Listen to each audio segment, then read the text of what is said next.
Yo people, welcome to another video. We're going to be doing the first teacher video of this channel, and it's going to be Nikki Boston. Personally, I wanted to do Tom first, but I decided let me wait for a bit, so I'm going to do Nikki, and I've got a couple other teachers and students in mind. But yeah, I've got the scripts there, the video is done, the cover art is done. But yeah, I'm going to do that, get onto it and release it for you guys soon. Let's get into the vid. Nikki joined the teaching staff in the final part of season 7. At first, her character was disliked by the pupils and many teachers because of her unique way of teaching. She was unlike every other teacher at Waterloo Road because she was literally there as a teacher, and she was very insensitive to all the students, and she thought that they were only there to learn and nothing else. In episode 23, she first appears as one of the candidates applying for the role of the new English teacher at the school. Tom greets both of the applicants and says to them because they were so strong as applicants, he wanted to see how they actually were in the classroom, so he said he will come and watch them and see how they take their classes. In Nikki's class, she's mainly troubled by Phoenix, Denzel, Shona and Rona, Emily and Scout. Newbie! It gets to the point that she made Shona and Rona stand up and face the wall for the remainder of the class, and she said to them that if they even make a sound that they'll be running laps for the rest of the morning, which just shows a bit how she's mad. And she's already said that she has some military experience, so it shows that she's really just going to enforce obedient behavior, or it's the highway, you get me? She fails the application and offends Tom when she gives him some advice on how to deal with Josh, who appears to be hooked on drugs. When she runs down Josh's boyfriend and dealer, Grady, Tom offers her the job as the head of English. In episode 24, Josh's behavior becomes increasingly erratic. Tom and Nikki follow a trail of blood leading to Josh, who's crying in a corner. Nikki urges Tom to get some medical help for Josh so they can know what is actually going on with him. In episode 25, Tom has found out from the psychiatrist that Josh has schizophrenia, but he is unable to tell him because he's scared. But Nikki urges him and he finally tells him, and Josh tells him that he's scared. The rest of season 7 is quite quiet for Nikki, and at the end of season 7, where they've decided that Waterloo Road is moving to Scotland, Nikki decides that she won't be going with the school. On to season 8. In the second part of season 8, Nikki returns as Michael calls upon her to head the new pupil referral unit, and she instantly clashes with Scout, who doesn't believe that she should be in the PRU. When Scout and Nikki clash, it ends up with Scout's phone being taken away from her. So we next see Scout during her break, sitting on Nikki's car listening to some music. Nikki is not having it at all, and she says to Scout that she should get off her car. Scout tries to say that she'll get her done for assault, but obviously Nikki's not having none of that. She's like, what? Are you dumb? And then she just carries on, gets her off the car, breaks finishes to go inside. Later on, Scout steals her phone back, and Nikki's keys get taken away. When Nikki's car goes missing, she immediately places the blame on Scout because her phone went missing as well. So her phone and her car keys are missing, and she obviously thinks that Scout has taken both of them. In episode 12, Scout comes into school with a handbag which immediately alarms Nikki, and she says that it's hers. She accuses Scout of having the rest of her things. As Nikki continues to blame Scout for her missing car and handbag, she becomes increasingly frustrated that the girl would not admit to her crimes. She sets about punishing her, forcing her to clean the walls, the halls, excluding her from her classwork, and just being genuinely horrible to her. In episode 13, Lorraine's Ferrari is stolen. Tom also gives Scout a dictaphone so she can record her lessons, so she can listen to them back and understand the work, so when she's preparing for exams and everything, it's easier for her.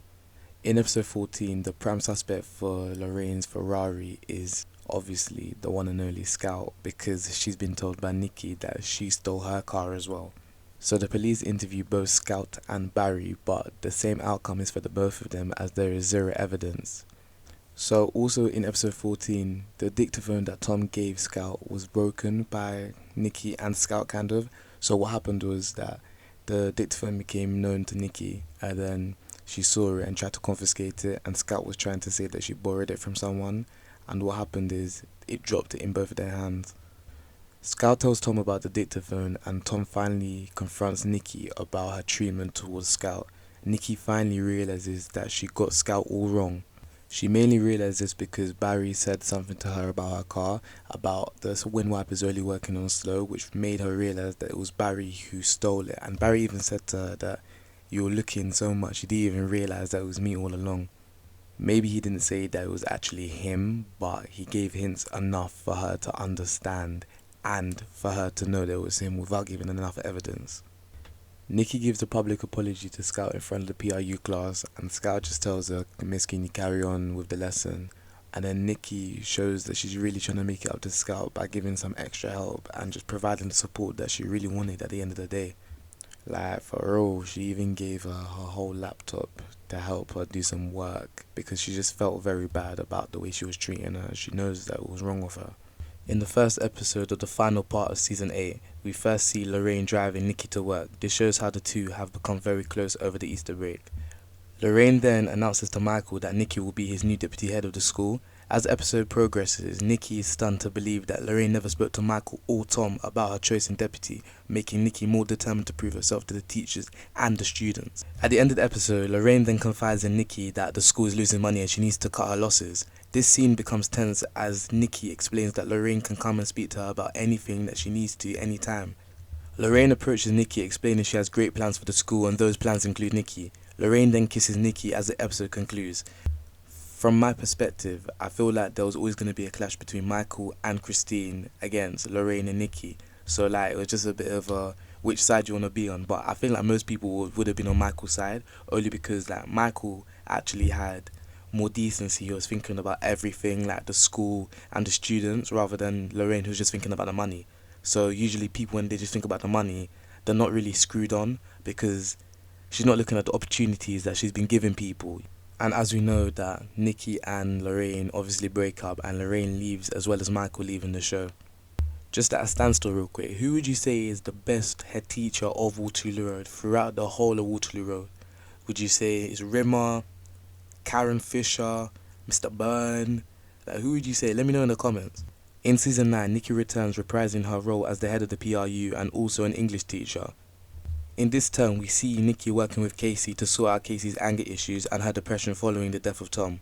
She introduced Casey to boxing and gave her the opportunity to attend a boxing camp in America. However, she had to try and convince Casey's mom, Carol, to let her go. We also find out in episode 7 that she has an estranged daughter called Eve. We find out that she was going to have an abortion, but Eve's dad came on time and made a deal saying that the baby will be born and he will look after the baby. He even told her to have contact with her daughter, but she refused. When Eve was old enough, he told her that her mum had died. So when Eve actually found out that her mum was still alive, she went and found her, not realizing it was Nikki's choice not to be part of her life. When she found this out, she was very angry at Nikki, but Casey made her realize that Nikki isn't that bad, meaning Eve was ready and happy to speak to her and see her mum again. In episode 10, Nikki meets Vix, who is Sue's sister, at Sue and Simon's wedding reception. From the get-go, you can tell there's a spark between the two of them. Vix is flirting with Nikki, saying that if she knew there was attractive teachers like her, she'd be at the school during playtime. Bit cringe for my liking, but you know, it run, you get me? In the first episode of the second part of season 9, we can tell that the relationship has obviously continued. Vix comes into the school staff room and says that she needs to speak to Sue. She secretly slips her phone to Nikki, and then Nikki reads a text saying, "Thinking naughty thoughts about you, X." Sonia also gets, and I quote, "A smile like that can only mean one thing, someone new on the scene," which Nikki quietly responded with maybe. When Vix dropped Sue off back to Waterloo Road, she publicly declared her love for Nikki and they kissed by Nikki's car. Nikki got angry straight away. She was like, nah, I'm not here, man. Like PDA and that, you get me? After school, a few of the teachers went to the pub and Nikki walked in and saw Vix settled by the bar. Nikki was nervous about seeing Vix again, asking if she's still talking to her. Vix responds with, "I don't blame you for kicking off," and she said that what she did was pretty out there. Nikki answered with maybe, but I think it was the kick up the backside that I needed. And then there's something I forgot to say earlier. So beforehand, Vix said to Nikki that she loved her, but Nikki didn't say it because obviously she was getting angry about the PDA and she wasn't ready for her to be kissing her in public. However, the way Nikki replied, she said that it was the kick up the backside that she needed, and she said that she forgot to say something, and then she finally says that she loves her too. And then they start kissing. And then we see the rest of the teachers looking over, and we see Hector is not happy with this. This guy is looking surprised, he's upset, he looks like a little boy whose balloons burst.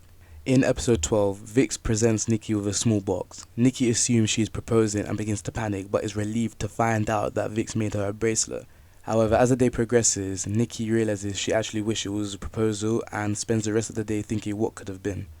At the pub, Vix notices Nikki is a bit distant and she asks her what's wrong, and Nikki responds saying that she wanted a ring, saying that she thought Vix was proposing to her and she would be relieved, when in fact it was the total opposite. Eventually, Nikki asks in front of the others, "Will you be my civil partner?" Vix then gives a response saying no, but then she said, "I'll be your wife though." In episode 15, Hector, who has a crush on Nikki since they met, decides to pursue Nikki, and whilst the two are alone, he kisses her despite knowing of her engagement. This starts off a mini affair and the couple eventually sleep together. Gabriella, who likes and stalks Hector and doesn't like Nikki because she knows that Hector likes Nikki, she finds out and tells Vix about it. Vix questions them, but they deny it. Vix would have believed them, but she saw the look in Nikki's face and she realised that Gabriella was telling the truth. This ends their relationship on very, very bad terms. As the season continues, Nikki repeatedly tries to get in contact with Vix. She eventually gets a letter through to her through Simon, but still gets zero replies. One day she sees Vix outside the school gates and just stops and stares in relief and hope is to see her. However, she was meeting Sue for lunch, but it was clear that she still loved her. In episode 20, Nikki finds out that Vix is moving to Berlin for a fresh start. This obviously upsets Nikki, and Sue's cold shoulder approach to Nikki does not help anything. Later on in the day, as part of her plan to ruin Nikki's life, Gabriella pretends that Nikki has hit her when all Nikki did was try to help her and calm her down. Vix finds out and realizes that Nikki would never do such a thing and runs to be her shoulder to cry on. Vix tells Nikki that she still loves her, and if she wants the relationship to continue, Nikki would have to leave Waterloo Road and move to Berlin with her. Nikki tells her she cannot move away because she lives for the job. Nikki is then cleared of the allegations against her, but realizes that she loves Vix too much to let her go without trying. Nikki then turns up at Vix's door with her bags, informing her that she quit her job and is moving to Berlin with her. Thank you guys for watching the video. As we saw from the video, the turnaround from Nikki was amazing. From the start, she wasn't really with the students, she was very uptight and she really just thought about education. But then with Casey and even Scout as well, she turned around and valued the students' lives. I really saw them more as people just being there for learning, you get me? But thank you for watching. Make sure you subscribe, comment and like, and let me know what you want to see next. Thank you, stay safe and peace.